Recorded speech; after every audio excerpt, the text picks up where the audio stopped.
آستانہ میں میں نے اسی حوالے سے، فلسطین کے حوالے سے، کشمیر کے حوالے سے، وہاں پر جو پاکستان کے عوام کی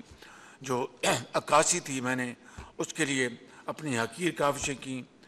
اور پھر اقوام متحدہ میں جو کچھ میں حقیر خطاکار کہہ سکا، وہ میں نے پاکستان کے عوام کی نہیں بلکہ عالم اسلام کی جو دل کی ان کی جو تصویر ہے اس کی میں نے عکاسی کی وہاں پہ.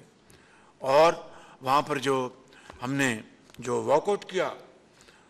جب نیتن یاہو تقریر کرنے آ رہا تھا، میں یہاں پر بتانا چاہتا ہوں کہ مجھے بتایا گیا کہ وزیر اعظم آپ جس روم میں آپ بیٹھیں گے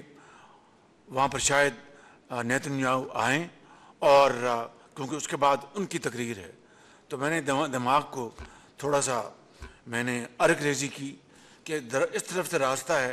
میں اپنا منہ اس طرف کر لوں، اس طرح بیٹھ جوں تاکہ وہ پیچھے سے آئیں اور مجھے نہ دیکھ پائیں. اگر دیکھیں گے بھی تو گزر جائیں گے، جب گزریں گے تو میں ایک طرف باہر نکل آؤں گا تاکہ مجھے ان سے ہاتھ ملانے کا واسطہ نہ پڑے. تو اللہ کا شکر ہے کہ واسطہ نہیں پڑا، مگر جو ہی وہ آئے ہمارا پورا وقت ہم واک آؤٹ کر گئے. میں سمجھتا ہوں کہ یہ باتیں، یہ کوئی بتانے کی باتیں نہیں ہیں، یہ دل کی اتھاہ گہرائیوں سے یہ باتیں ہیں. اور یہاں پر کچھ اور بڑے محترم زعماء نے اپنے اپنے خیالات کا اظہار کیا، ان کو پورا حق پہنچتا ہے. لیکن میں سمجھتا ہوں کہ آج سب سے پہلے